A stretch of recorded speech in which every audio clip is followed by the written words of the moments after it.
आज हम फिजिक्स का सबसे महत्वपूर्ण प्रश्न पढ़ेंगे जो कि एमपी बोर्ड परीक्षा में कई बार पूछा जा चुका है। विद्युत द्विध्रुव क्या है?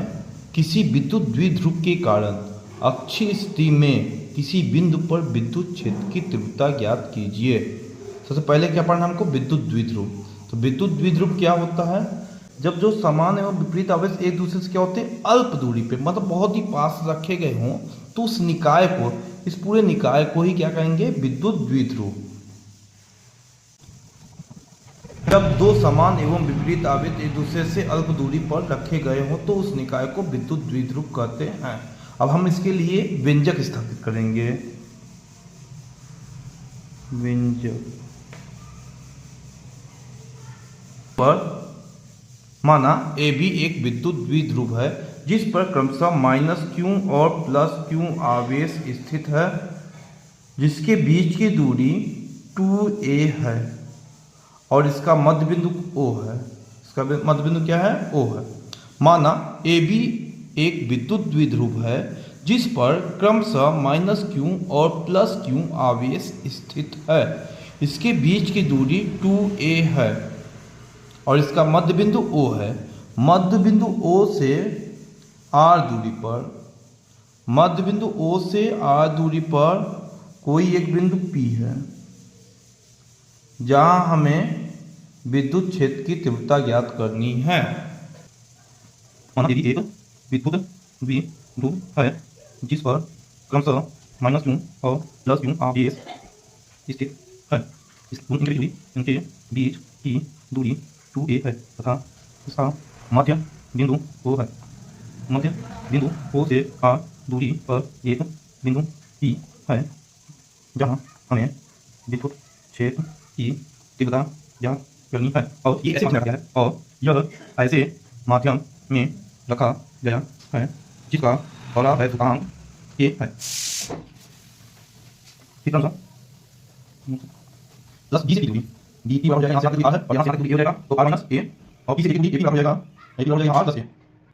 तो +q आवेश के कारण बिंदु P पर विद्युत क्षेत्र की तीव्रता, +q आवेश के कारण बिंदु P पर विद्युत क्षेत्र की E बराबर 1/4 पाई epsilon not K into Q बटे R स्क्वायर।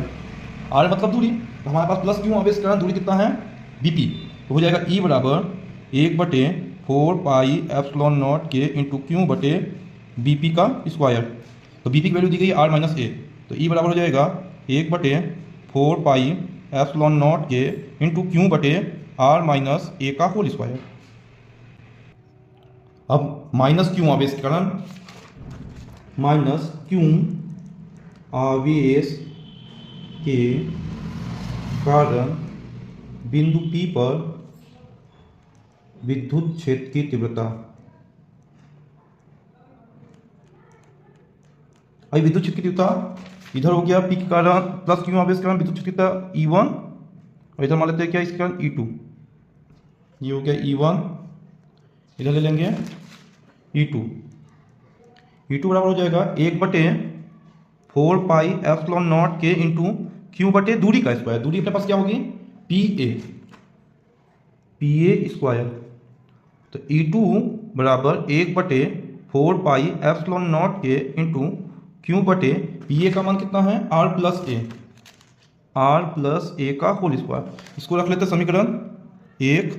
ये हो जाएगा समीकरण परिणामी तीव्रता E बराबर हो जाएगा E1 माइनस E2। क्योंकि विद्युत क्षेत्र की तीव्रता E1 और E2 की दिशा क्या है? विपरीत है, इसलिए हम यहाँ लिखेंगे E1 माइनस E2। E बराबर E1 की वैल्यू है 1/4 पाई epsilon not K into Q बटे R minus A square. 1/4 pi epsilon not K into Q बटे R माइनस A का होल स्क्वायर, माइनस E2 की वैल्यू है 1/4 पाई epsilon not K into Q बटे R plus A का whole square. अब यहाँ पे देखेंगे दोनों में जो कॉमन आएगा उसको कॉमन ले लेंगे। Q दोनों में है, Q को common 4 pi epsilon not K, ये भी दोनों में आ गया है, इसको भी कॉमन ले लेंगे। बचा अपने पास क्या? 1/R माइनस A का whole square minus 1/4 R plus ए का होल स्क्वायर।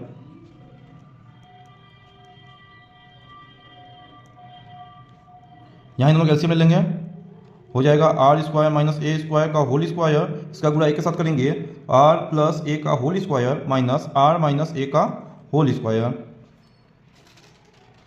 ई बराबर क्यू बटे 4 पाई एप्सिलॉन नॉट के ए प्लस बी की होल स्क्वायर से खोल देंगे तो ए प्लस बी का होल स्क्वायर होता है a square plus b square plus 2ab, तो a b minus A square minus plus b square minus 2ab होता है, 2r लिख देंगे, बटे में जो भी लिखा है उसे लिख देंगे, आर स्क्वायर माइनस ए स्क्वायर का whole square.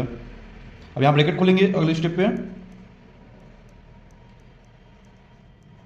R square plus A square plus 2ra minus R square minus A square plus 2ra, नीचे में जो लिखा है उसको लिख देंगे, आर स्क्वायर माइनस ए स्क्वायर का होल स्क्वायर, आर स्क्वायर से आर स्क्वायर, ए स्क्वायर से ए स्क्वायर कट गया, ई बराबर क्यू बटे 4 पाई एप्सिलॉन नॉट के 2ra 2ra, तो 4ra हो जाएगा, नीचे में आर स्क्वायर माइनस ए स्क्वायर का होल स्क्वायर।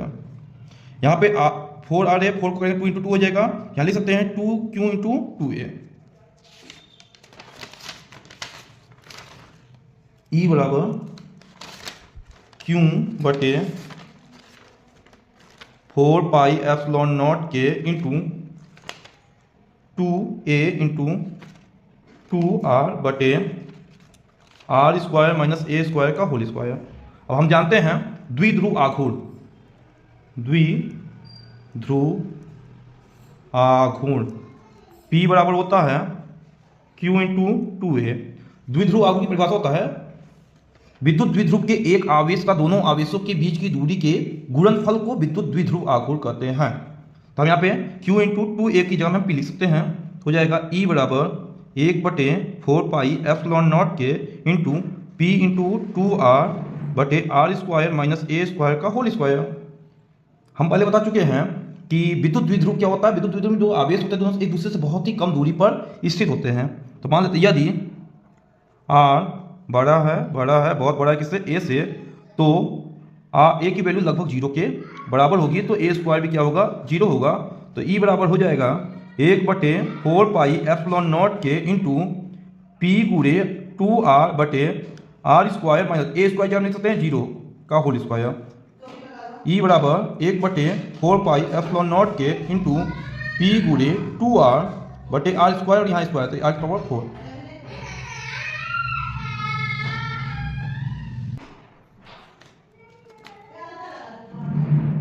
यहाँ पे r से r की पावर 4 कट जाए, r पावर 3 हो जाएगा। E बराबर 1 बटे 4 पाई एप्सिलॉन नॉट के इंटू P बटे r क्यूब, और यहाँ 2 बचेगा 2p हो जाएगा। वायु या निर्वात में k का मान 1 होता है, तो E बराबर हो जाएगा 1 बटे 4 pi epsilon not into 2p बटे r क्यूब। विद्युत क्षेत्र की तीव्रता का मात्रक होता है न्यूटन प्रति कूलाम, तो E बराबर हो गया 1 बटे 4 pi epsilon not into 2p बटे r की पावर 3, यहाँ भी r की पावर 3 रहेगा। यही हमारे प्रश्न का उत्तर हो गया। यह है विद्युत द्विध्रुव क्या होता है, तो विद्युत द्विध्रुव की परिभाषा बता दी है। जब दो समान एवं विपरीत आवेश एक दूसरे से अल्प दूरी पर रखे गए हों तो उस निकाय को विद्युत द्विध्रुव कहते हैं। और अच्छी स्थिति में किसी विद्युत द्विध्रुव के कारण विद्युत क्षेत्र की तीव्रता ज्ञात करना है, तो उसके लिए हमने व्यंजक स्थापित कर दिया है, जिनको स्क्रीनशॉट लेना ले सकते हैं।